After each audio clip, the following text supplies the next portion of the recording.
Good evening, everybody. Today, the topic is sulfonamides and sulfones. So, I'll give a brief history. So, it was the first antimicrobial effective against different pyrogenic bacterial infections. It acts as an antimetabolite. It is bacteriostatic in action. It's basically an prodrug approach. The first one was your Prontosil, which was a prodrug, which gets converted by your enzyme azoreductase present in your liver to your sulfonamides. And this led to the synthesis of various antimicrobial agents, that is, as sulfonamides. Originally, they were synthesized as an azodine in Germany.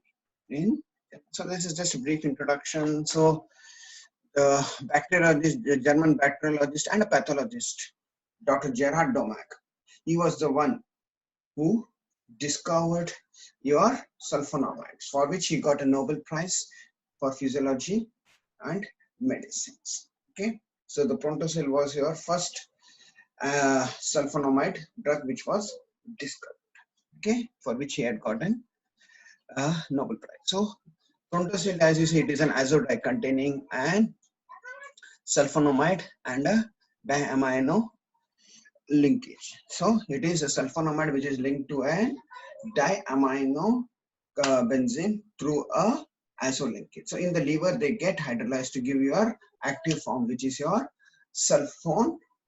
So it is in vivo, in vitro, it is inactive, but when it goes into the liver, it gets converted by enzyme azoreductase to your active form, that is your sulfonamide. So this is your basic process of the discovery of your sulfonamide. So let us see the spectrum of antibiotics. So it is bacteriostatic at low concentration. That means it inhibits the growth of microorganisms at your low concentration. Okay. So it is active against your Streptomyces pyogen, Staphylococcus aureus, influenza, Deuterosin, Chlamydosporidium, Granulomatous, Cholerae bacteria, Gonococci, Meningococci, Pneumococci bacteria, this thing, E. coli, Shigella. So, and different types. So, actinomyces, Nocardia species, Toxoplasma, that is anthelmintic also. It has got a wide spectrum of activity. So, it has got a broad spectrum of activity in short. So, now let's go for the mechanism of action. So, in the present slide, you can see how the sulfonamide structure. So in your basic folic acid synthesis, so what is required? Your threonine moiety is that it combines with your, if I can show it in this thing. So your dihydro, that is a threonine moiety. So it is dihydrothreonine pyrophosphate which is present, which will combine with your PABA, and form your dihydrotheric acid with the enzyme dihydrotheric synthetics. Okay, this is the mechanism, and this will combine with your glutamic acid to give you a dihydrofolate or your folic acid, and this dihydrofolic acid gets converted into a tetrahydrofolate by the enzyme dihydrofolate reductase. So the site for action of a sulfur drug is your dihydrofolate synthetase, and your next in case of trimethoprim is your dihydrofolate reductase for trimethoprim, and dihydrotheric synthetase in case of your sulfur. So why it is so?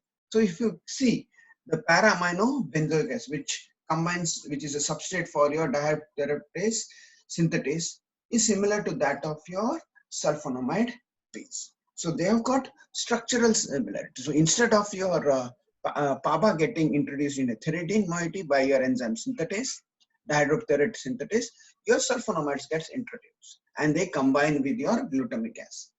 So this will form a false folic acid.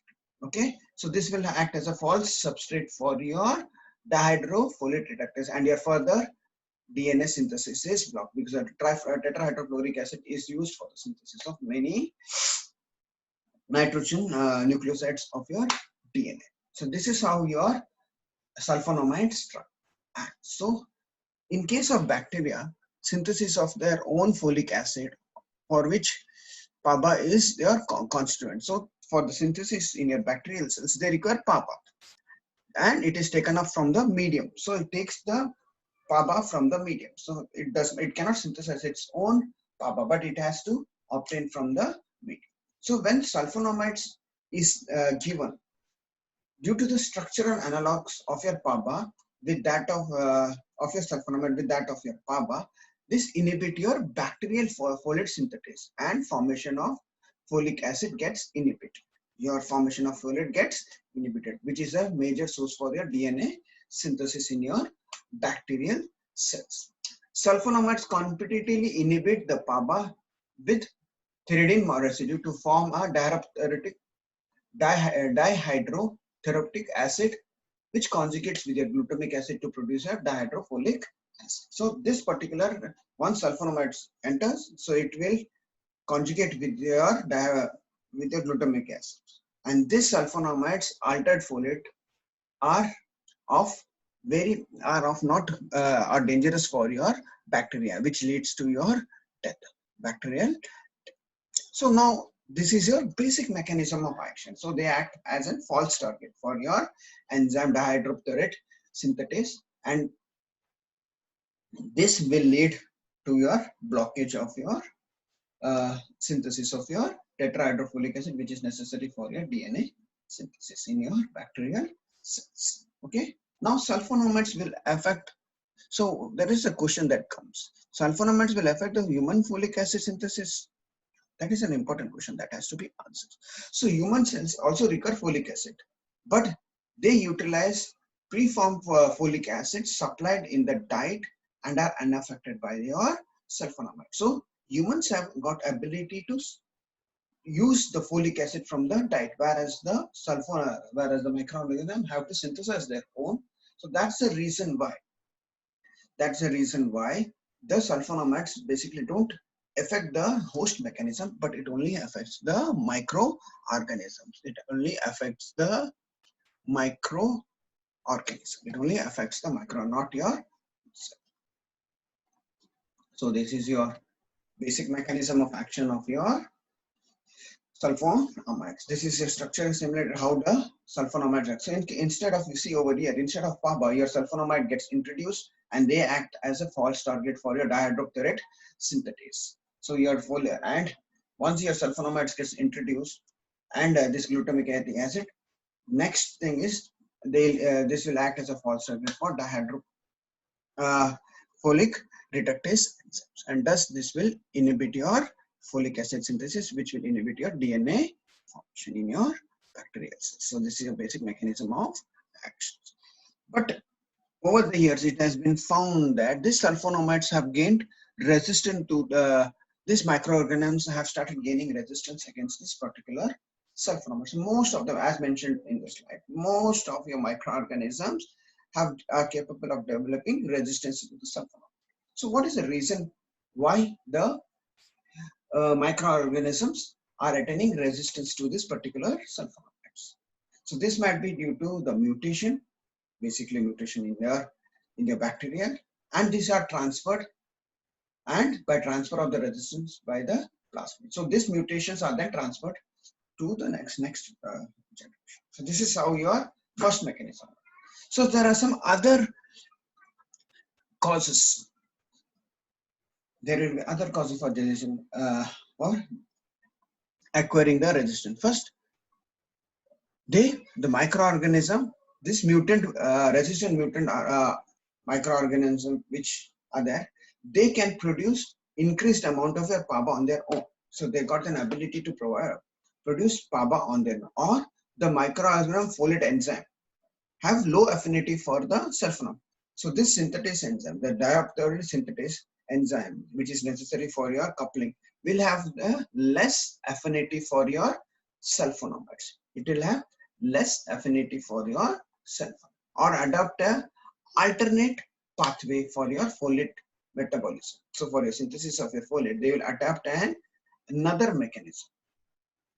And moreover, when one of the organisms attain you are resistant to a particular sulfonamide, all the other sulfonamides attain the resistance.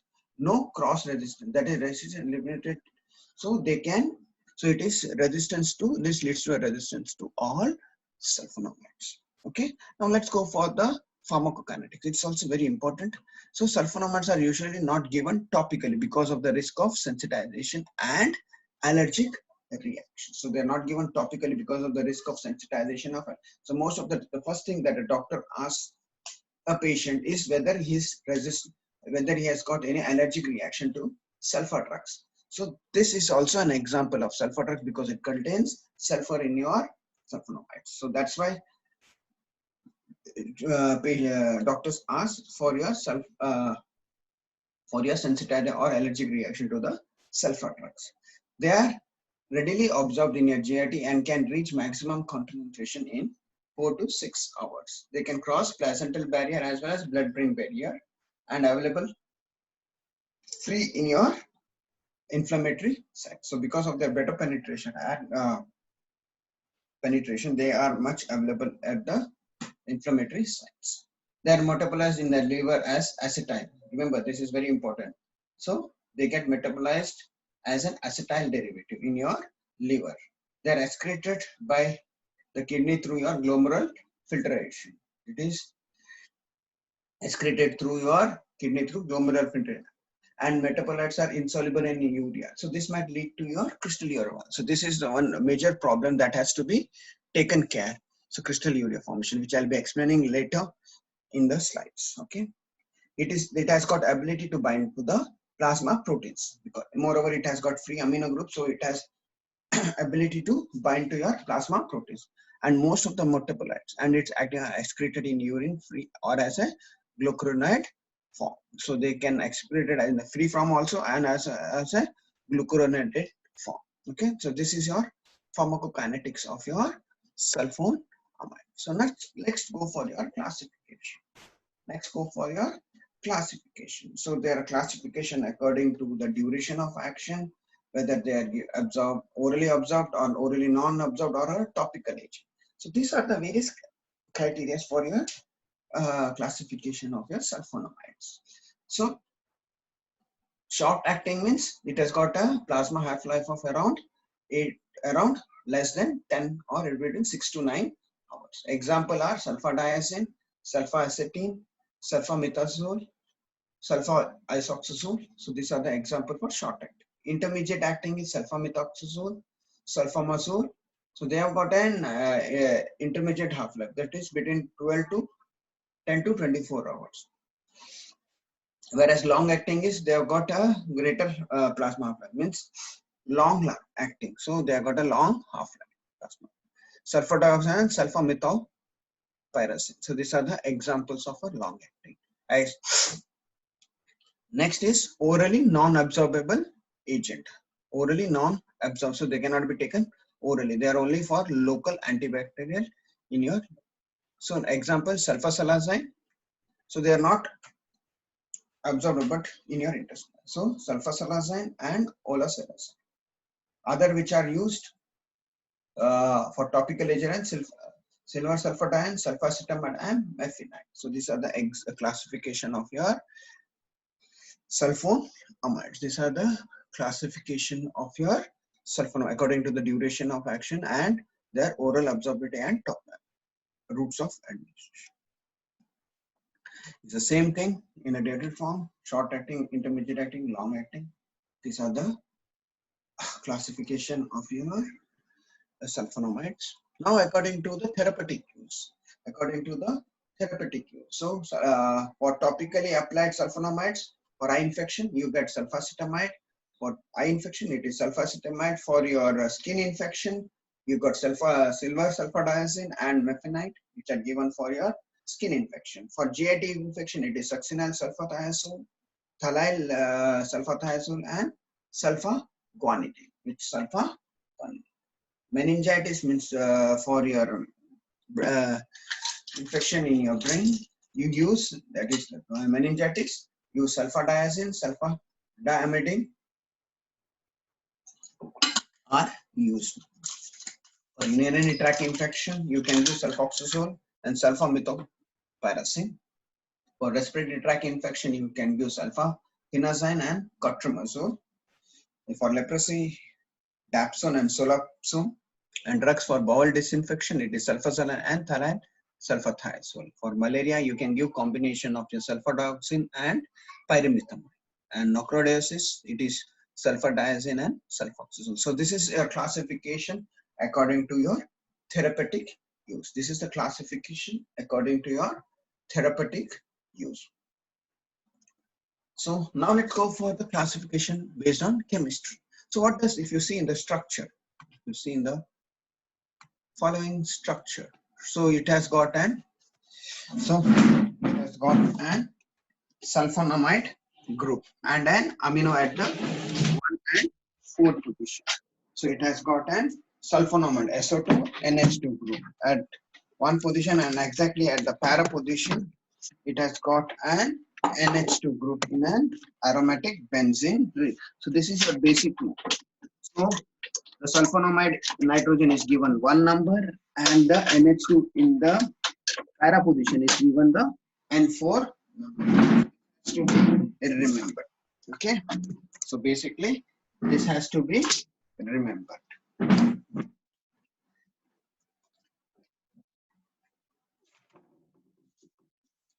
Now let's go for the chemical classification. You have to understand the chemical classification of the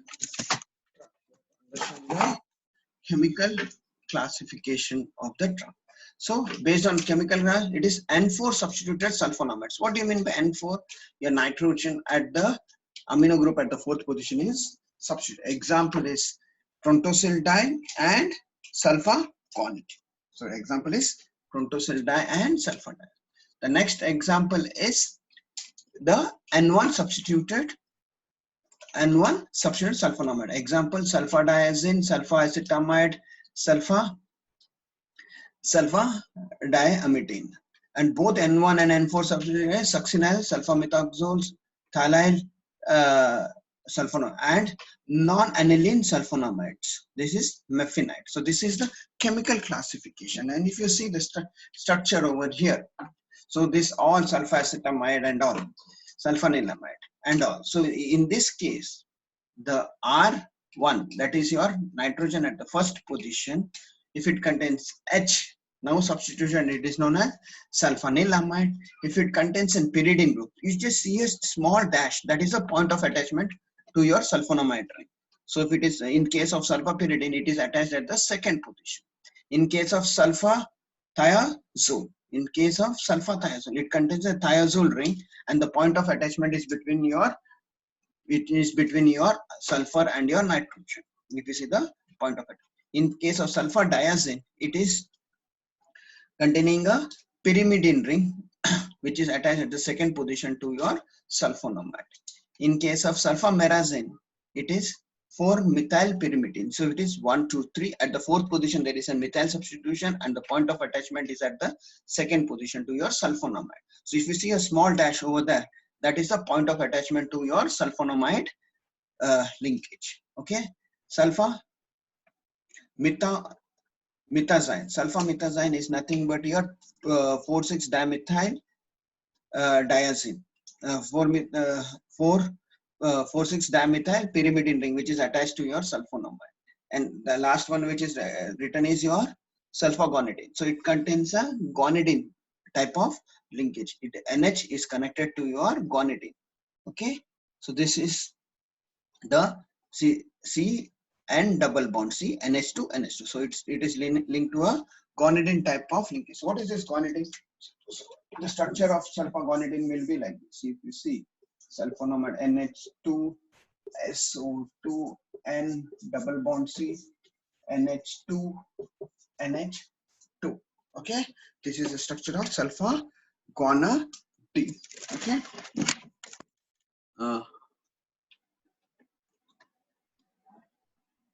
So if you see the following structure, so this is an N4 substituted sulfonamide. So there is a substitution at the N4th group also. So N4 means if your NH2 at the para position is also substituted. First example is succinyl sulfathiazole, which it is N1 and N4 both substituted at N1 and N4 substituted. Okay, succinyl sulfathiazole. So it contains an thiazole ring which is attached to the sulfonamide, and also it contains a succinic acid which is attached to your NH2 at the fourth position. In case of phthalate, it contains a phthalic acid which is attached to a sulfathiazole, and it is phthalate acid sulfacetamide. So in this case, your sulfonamide is attached to your COCS, that is acetate group, and it is connected to a phthalate. So this is an example of your N4 substituted sulfonamide. Okay. So this is the example. So in exam, please mention all these compounds along with the each examples. Okay. Now let's go for the SAR. This is the most important question that is frequently classify. The question will be asked: classify your sulfonamides.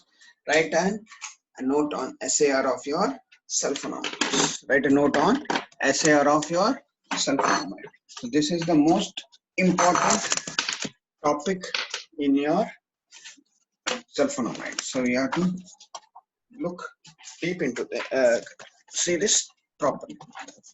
See this properly.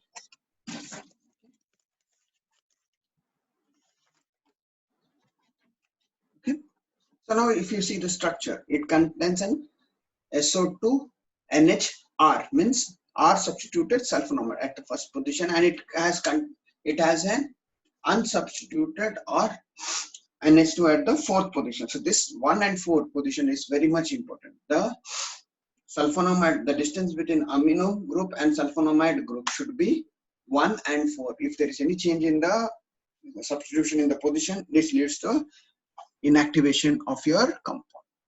Other aromatic rings or introduction of other groups into your benzene will decrease or lose your antibody. So if you try to substitute your benzene ring with any other substitution or change the position of your substitute, the activity will be lost. Mono substitution will enhance the potency. So your SO2 sulfonamide should be always mono substituted. It should not be di substituted. So if you try to do a bis substitution, there will be loss of activity. So if you substitute it with an electron withdrawing group or an heterocyclic group, the compound will show, sulfonamides will show better activity. The sulfonic acid, the SO2 groups at the position and the fourth position or the N1 position should always be at the second position. Okay. If you replace it by an amide group, the activity is lost. Moreover, as I said, amino group should be free, or it should be such that if you try to modify it also, it should be retained. So you should get back your amino group in vivo once you are entered. So you can be given as a protected amino group, which can be cleaved back to your amino group. So these are the basic requirements for your sulfonamide. So this is another representation of the SAR. So what does it say? Your NH2 group at the fourth position should be essentially free. If substituted by any other group as alkyl and alkoxy, the compound is inactive, as I mentioned. But if it is substituted by a group which can be converted into an NH2 in vivo, like NO2, NO, azo, N-acetate or NOH, then the compound is active. So anything that can convert back to your amino group when it goes into your body, it will retain the activity. So the SO2 as a NH2 as a sulfonamide, the NH2 should be mono substituted. If it is di substituted, the compound is inactive. The two functional group, that is SO2 and NH2 group, should be at the para position to each other. Meta or ortho, the compound is inactive. Okay, meta or para, meta or ortho, the compound is inactive. Any other substitution in the ring, if you try to substitute any group in the benzene ring other than these two substitution, the compound's activity is lost. So other than aromatic ring, if you try to reduce or enlarge the ring, the compound's activity is decreased. Substitution of the benzene ring with 5-membered ring causes inactivation due to difference in spacing between the two functional groups, as I mentioned. So if you try to shorten or increase the ring, the distance between the two substitution will be changed and the compound will be inactive. So these are the basic consideration for your SAR. So all these things have to be included in your SAR. So this is the overall pictures of your sulfonamide, SAR of your sulfonamide. The amino and sulfonamide group in the benzene ring are essential for the activity and should be at the 1 and 4 position. Replacement of aromatic ring by any other ring or introduction of an additional substitution in the ring decreases or abolishes the activity. Exchange of sulfonamide with an amidic group, that is CONH2, reduces the activity. Substitution of aromatic nucleus at the N1 yields high potent compound, and dye substitution compounds are inactive. The presence of free amino group is essential for the activity, as I mentioned. Any substitution that may lead to prodrug or loss of activity. So what it should be, any substitution, it should be a prodrug. But if it does not get converted into a free amino acid, again the compound loses its activity. In N1 substituted should be, can be various of amino. So electron substitution donating group substitution increases the bacteriostatic activity. Electron withdrawing, sorry, it's not donating, it is withdrawing group, increases the substitution and then increases the bacteriostatic. So heterocyclic substitution leads to highly potent drug.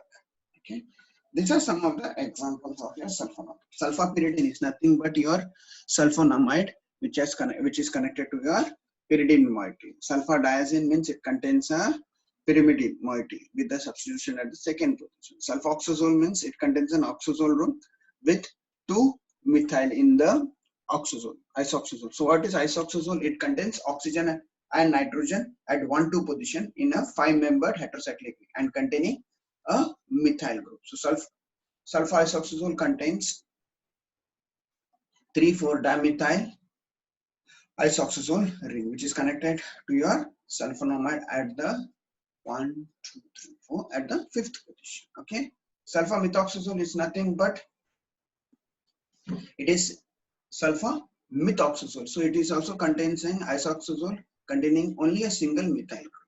Okay, it contains only a, if the difference between two is that it is connected near the nitrogen, whereas in case of isoxazole it is connected near to the oxygen. So 1, 2, 3, it is 3. The point of attachment is at the 3rd position.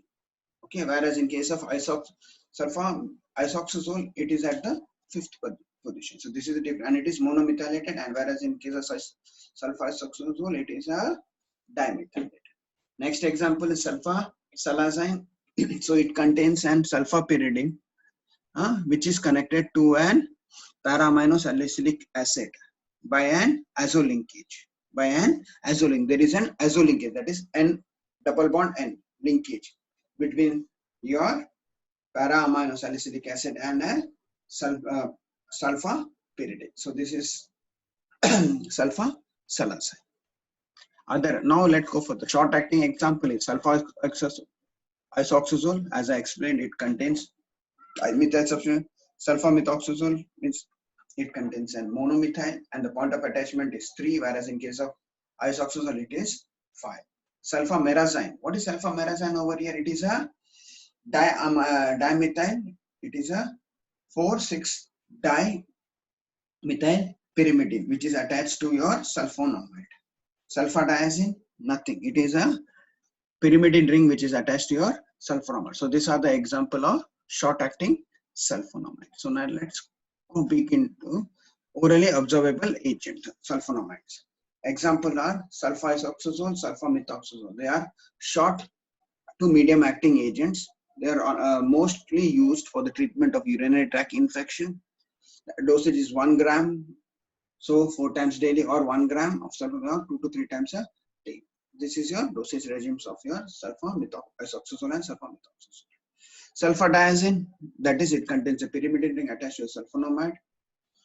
It has got good penetration into your cerebrospinal fluid, and it can be used in combination with your pyrimethamine as a first-line therapy for the treatment of toxoplasmosis, and also used as antiprotozoal treatment. And it is a potent inhibitor of dihydrofolate reductase. It is an potent inhibitor of this pyrimethamine is a potent inhibitor of dihydrofolate reductase. Okay, sulfur dioxide is available in Frednisat as a combination with your pyrimethamine, which is used as a second line treatment for your malaria, which is used as a second line treatment for malaria. And I was actually, as nice as a sulfasalazine is an prodrug which gets converted to your active form, that is your azoreductase, with in presence of azoreductase enzyme in your liver to sulfapyridine and 5-amino salicylic acid. There are other examples of topical external, that is your sulfacetamide, that is nothing but COCH3. And mefenide, if you see the mefenide, it is not NH2 directly linked, it is a benzylamine which is linked to your sulfonamide. Okay, so that is the difference between a normal sulfon, it is a non-aniline sulfonamide derivative. So it contains an CH2 group, that is your benzylamine, which is connected to your sulfonamide, that is your mefenamide, and it is used for your topical application. It is used for your topical, your sulfacetamide and mefenamide, they are topically acting sulfonamide. So sulfasalazine, it is widely used for ulcerative colitis, enteritis, and other inflammation in your bowel. Okay, so why? Because this sulfasalazine, you get your anti-infective, that is your sulfapyridine, also your para-amino salicylic, which acts an anti-inflammatory agent. So both, so that's why it can act in ulcerative colitis, that is your inflammation in your colon. Now topical agents I explained: sulfacetamide, used for ophthalmic solution ointments, treatment of bacterial conjunctivitis, and as an adjuvant therapy for trachoma. And mefenide acetate is used as a topical for bacterial colonization infection of your burns and wounds. So it is used in your burns and wounds preparation, along with silver sulfasalazine. Now these are the synthesis of your sulfonamides. You take 4-acetamidobenzene sulfonic acid. So if you want to know how this 4-amino acetaldehyde, I'll be showing you how your 4-acetamidobenzyl sulfonyl chloride is synthesized. I'll be just showing you how your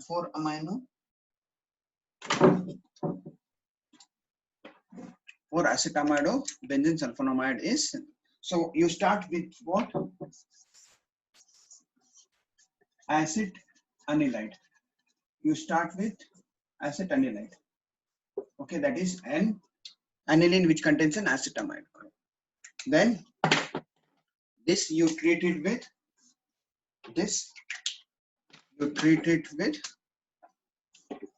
chlorosulfonyl chloride. Okay, SOCl3. Okay, and you get your corresponding. So in exam, please write this COCH3. You get your SOCl, SO2. Okay, chlorosulfonic acid. You treat it with you get your 4-acetamidobenzene 1-sulfonyl chloride. So this is your intermediate that you get.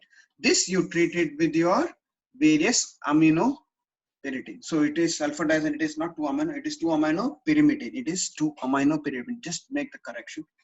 Okay, it is 2-amino pyrimidine. You treat with any amino pyridine, you get your corresponding sulfonamide. You get your sulfur, and the last step, your hydrolysis of your anilide to give your free amino group.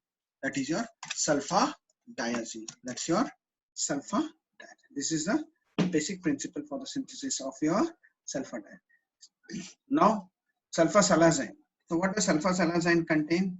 It contains a sulfapyridine, which is then converted into a diazo compound, and that is treated, it undergoes diazo-coupling reaction with your salicylic acid to give your sulfasalazine. So this is a method of our preparation of your sulfasalazine. So first you have to write the synthesis of sulfapyridine, then you have to continue with your diazotization followed by diazo-coupling reaction, followed by a diazo-coupling reaction. Okay.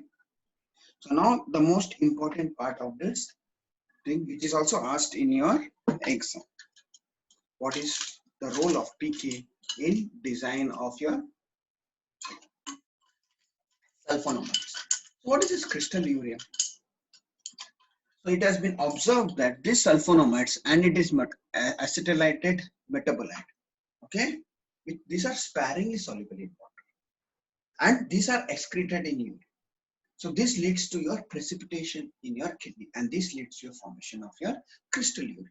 And this crystal urea causes your kidney stone in your kidneys. So which is very painful. So why this is caused? And this is related to this particular equation where pKs of the drug is related to the pH of the urine and log of concentration. It is log of concentration of unionized form of the drug to the ionized form of the drug. So this is the basic equation which is used to see the solubility of the drug in your, okay. Now let us see the first criteria. If the pH of the urine is equal to the pK of the drug. So why the pK is important? This is very important question. So if the pH of the drug is urine is equal to that of pK, so ionized form, the ratio will be equal to 1. So there is no problem. It will be easily excreted. Okay. So it is a balanced form. So it is tolerated. Now if the pK of the drug is more than pH of the drug, if the pK of the drug is more than the pH of the urine, so what happens? Unionized to ionized is more than 1.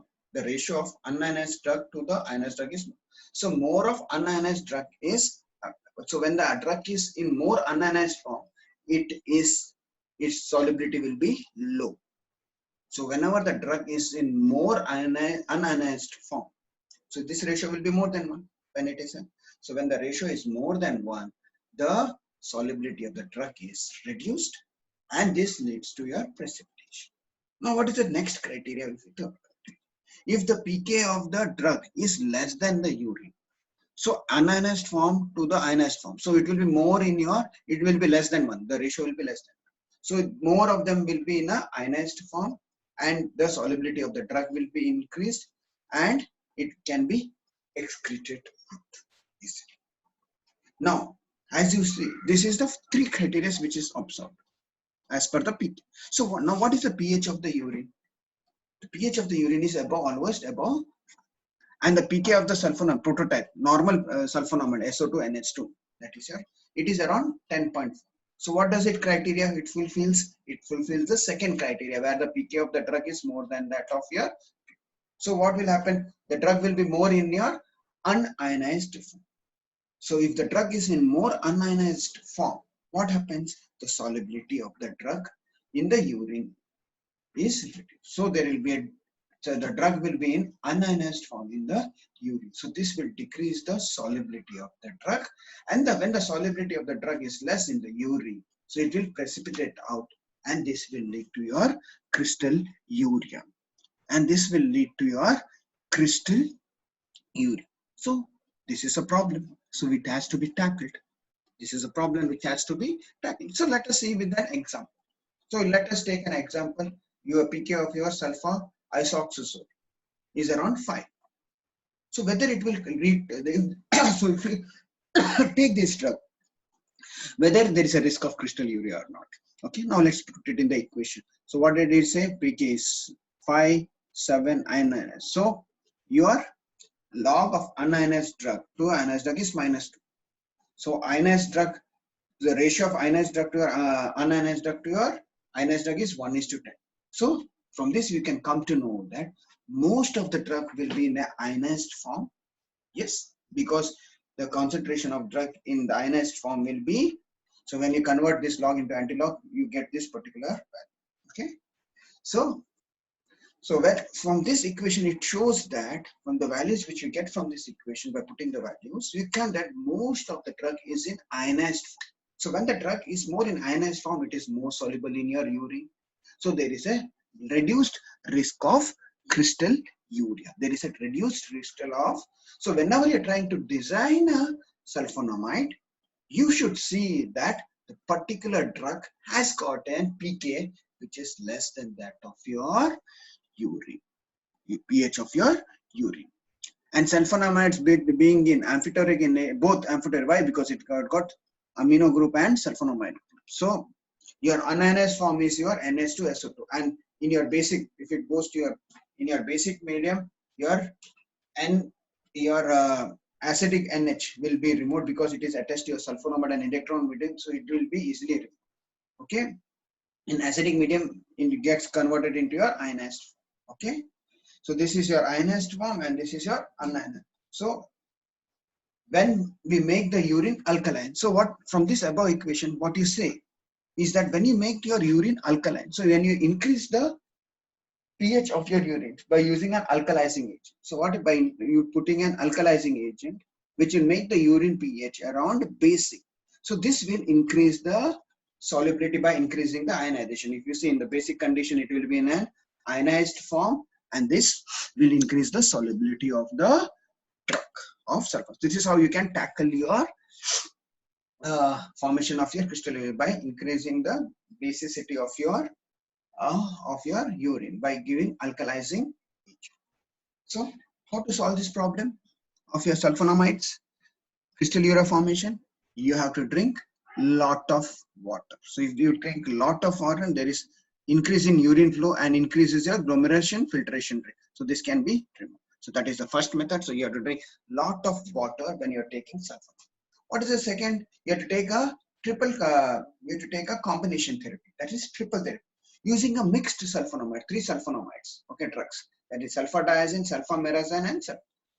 And only 1/3 of the drug is used in the given combination, which is used for the attack.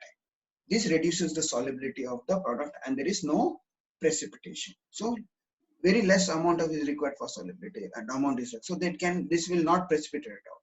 So 111 will be acting depending upon the duration of action. So there will be no precipitation depending upon the duration. Only little will be used first, sulfadiazine, sulfasalazine, and sulfonamide. So according to their duration of action, they can be. And as I said, next is increasing the pH of urine by using bicarbonate. And the last approach which I usually say is by drug design. So you design a sulfonamide in such a way that the nitrogen at the N1 will be highly acidic.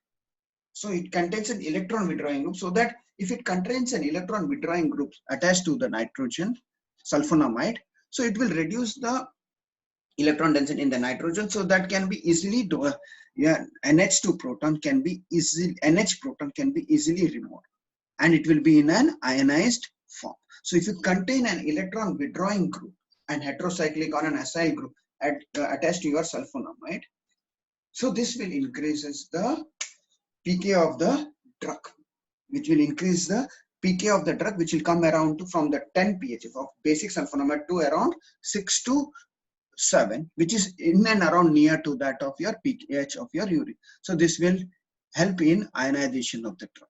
This is how the pK plays an important role in design of your sulfonamides.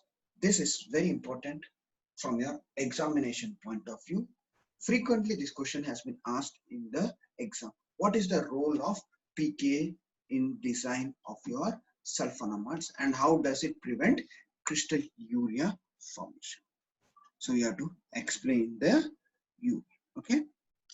Now let us go into some of the side effects, GI side effects, like adverse effects of your sulfonamide: GI, nausea, vomiting, diarrhea, abdominal cramps, anorexia, stomatitis, hepatic injury. There is also related renal, as I said, crystal urea, hematuria, proteinuria, because associated with your nephron, that is your kidney. CNS, it leads to headache, giddiness, vertigo, ataxia.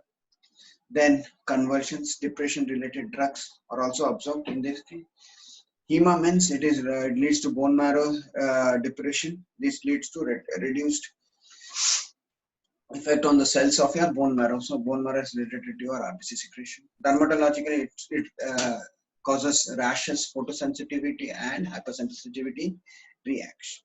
So, and it causes drug-drug interaction with your tolbutamide, because they got tolzamide. All these are anti-diabetic, acetazolamide is a diuretic, because all of them are your sulfonamides. So they have got increased risk of, so they get metabolized fast because of they activate many, and so they can reduce. There can be interaction with this particular. They are contraindicated with patients with known allergy to sulfur drugs, sulfonylurea, thiazide diuretic, because they got similar structure. They are not recommended during pregnancy because they can cross placental barrier and cause birth defect and keratosis.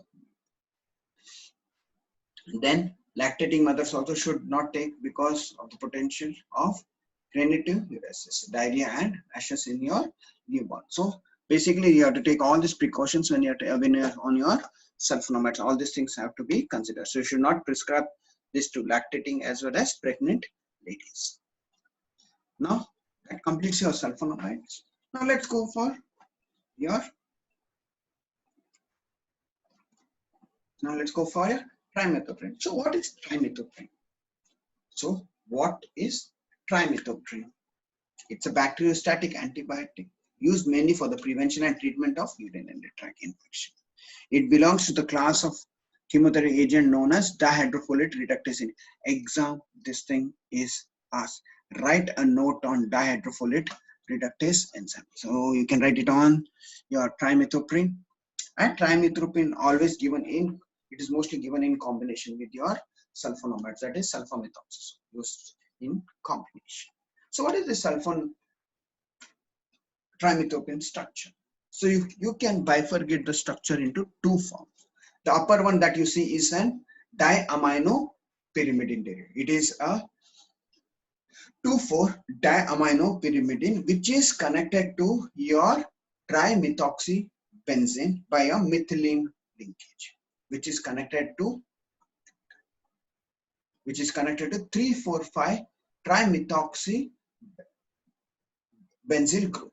Okay, so what is it basically your diaminopyrimidine is connected to your 3,4,5 methoxybenzyl group at the fifth position. So this is the basic structure. One portion is containing an aminopyridine, diaminopyridine, which is connected by a methylene group here, 3,4,5 trimethoxybenzyl. Okay, so this is the structure of your trimethoprim. Very important to be remembered. Please, it's a frequently asked question in your exam. So now let's go for the synthesis. So it's quite simple synthesis, not that complicated. The first thing is you take 3,4,5 trimethoxybenzaldehyde. If you see the structure, it is 3,4 benzaldehyde should be aldehyde group should begin first. 1, 2, 3, 4, 5. 3,4,5 trimethoxybenzaldehyde.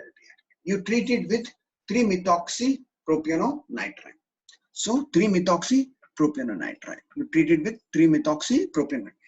When you treat this together in presence of a base like sodium methoxide. So what is it? So this sodium methoxide abstracts an active methylene proton from your active methylene group next to your cyano group. Okay, to form an carbon, and it attacks on your benzaldehyde to give your corresponding cinnamol nitrile linkage. You get a corresponding cinnamol nitrile similar to that of your aldehyde condensation, and it's enol forms. You get your enol and cinnamol nitrile intermediate similar to that of your Perkins reaction. Okay, you get it. Okay, so once this thing is formed, so this particular cinnamol nitrile, when you treat it with guanidine, you get it undergoes cyclization in presence. It undergoes cyclization in presence of sodium methoxide and ethanol. It undergoes cyclization to give your trimethoprim. So it is a two-step simple synthesis. First step is your treatment of 3,4,5 trimethoxybenzaldehyde with which undergoes and crossed aldol, or you can say Perkin type of reaction in presence of your sodium methoxide and ethanol to give your cinnamyl nitrate. This is followed by the cyclization with your guanidine to give your corresponding trimethoprim. Very important synthesis, comes in your exam for 2 marks or as a part of 5 mark question along with your SAR of your sulfonamides. So that is trimethoprim. Now the most important part is next question which is asked is cotrimazole. Okay, it is cotrimazole. Don't get confused with clotrimazole antifungal. It is cotrimazole. Okay, so it is a combination of your trimethoprim and your sulfamethoxazole. It's a combination of your trimethoprim and sulfamethoxazole. It's a combination of your trimethoprim and sulfamethoxazole. Okay. So now let's go into something details about this cotrimazole when it was. It's an example of fixed dose combination. It's an example of fixed dose combination of your trimethoprim and sulfamethoxazole. It is called together. It is known as cotrimazole. And cotrimazole was introduced in 1969 to block bacterial folate metabolism. Okay. So they are the example for your synergistic effect. They are the example for your synergistic effect. Both the compounds are bacteriostatic. Individually, they are bacteriostatic. But when they are given in combination, remember, see this. When these drugs are given in combination, it becomes SIDL. That means instead of inhibiting, it destroys the pathogen. It becomes SIDL in nature. It becomes from static, it becomes SIDL in. And maximum synergy is seen when the organisms are sensitive to both the compounds. If the organisms are sensitive to both the compounds, maximum synergy. So what happens? Let us see the mechanism of action. Let us go into the basic thing. Initially, the dose response. So what is the dose response? Basically, dosage that is ratio that is given, it is 5:1. Why this 5:1 dosage is given? So when they are given in a dosage of 5:1 of sulfamethoxazole and trimethoprim, this ratio produces a 20:1. So once it goes inside, the ratio of the drug in your plasma becomes 20:1 because trimethoprim has greater volume of distribution, so it gets distributed very fast. Whereas the volume of distribution of sulfamethoxazole is less, so it is more concentrated in your plasma. Okay. Now, moreover, trimethoprim is adequately crosses the blood-brain barrier placenta, while sulfonamide has poor entry. So, if you want to add have a broader spectrum of activity, so it is given. So, trimethoprim has got better penetration into your blood-brain barrier as well as placenta. So, this can be used. Whereas your sulfamethoxazole has poor penetration. Trimethoprim is more rapidly absorbed than sulfonamide, as I explained, because it has got various better volume of distribution, so it can get distributed, and the concentration ratio may vary within time. And trimethoprim is 40% plasma protein bound, whereas sulfonamide is 65% bound to your protein. That's why your concentration of your trimethoprim is less compared to that of your sulfonamide, because sulfamethoxazole is protein bound. That's the reason why the concentration of your sulfamethoxazole is more in your plasma as compared to that of your triplet. Now let's see for the mechanism of action. As I was explaining before when I was teaching the mechanism of action of your sulfonamide. So sulfonamide drugs acts on dihydrofolate synthesis, which is conversion of your combination of when all these three, pyridine, pyraminobenzoic and glutamate, come together in presence of dihydrofolate. So this sulfonamide replaces your para-aminobenzoic acid, so it acts as a false target and inhibits your dihydropterate synthesis. So okay, so this is your first step. So even if some of the drugs are not sensitive, it loses the sensitivity to the sulfonamide. So next step is your para-aminobenzoic acid is introduced. So it forms your dihydropteric acid. Okay. This again in presence of glutamate gets converted into your dihydrofolic acid. It gets converted to your dihydrofolic acid. Okay. This dihydrofolic acid gets converted to your tetrahydrofolic acid by a presence of enzyme dihydrofolate reductase, and trimethoprim acts on this enzyme.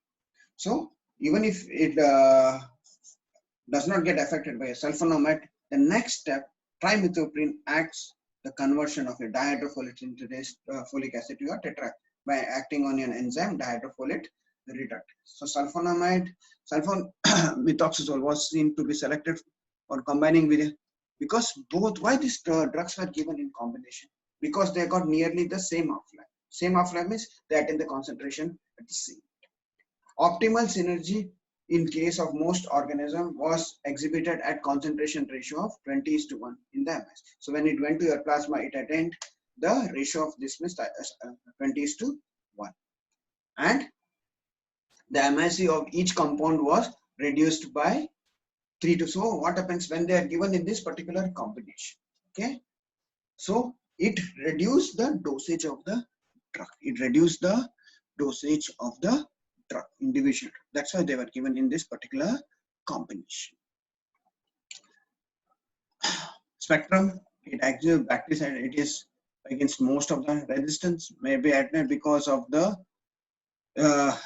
mutation. So they will have some mediate acquisition towards, so they will have altered affinity towards your dihydrofolate retin because of the altered affinity for your dihydrofolate retin.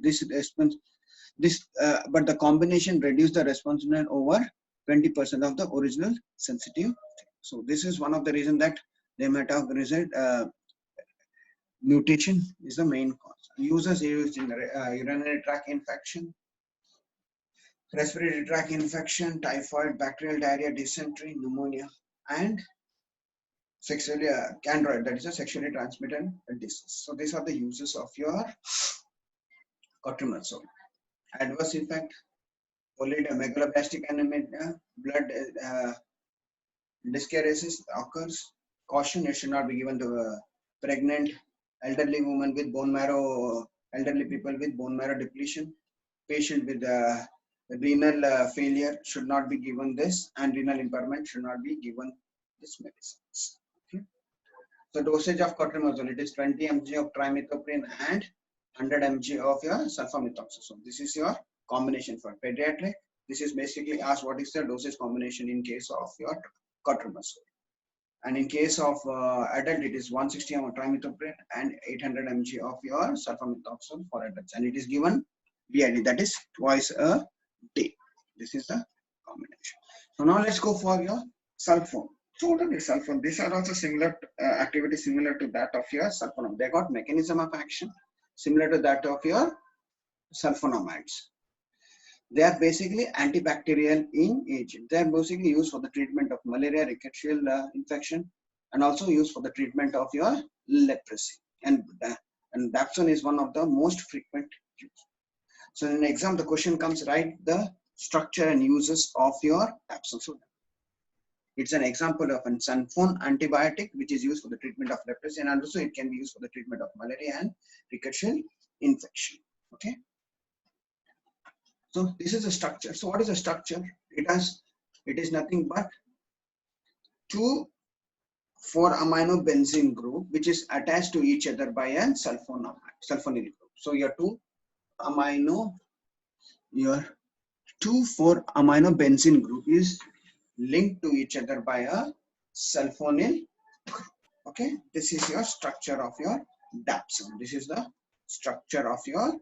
So you have just got 2 benzene ring, connect the 2 benzene ring by a SO2, and it contains an amino group at the 4th position. It contains an amino group at the 4th position. Easy way to remember. 2 benzene connected by an SO2 group and containing an amino group at the 4th position. That's the structure of your dapsone. The structure of your dapsone. Dapsone is nothing but 2-amino diphenyl sulfone, and it's an antibacterial agent, mostly given in combination with your rifampicin and clofamazine as a multi-drug therapy in treatment of your Mycobacterium leprae, that is your leprosy.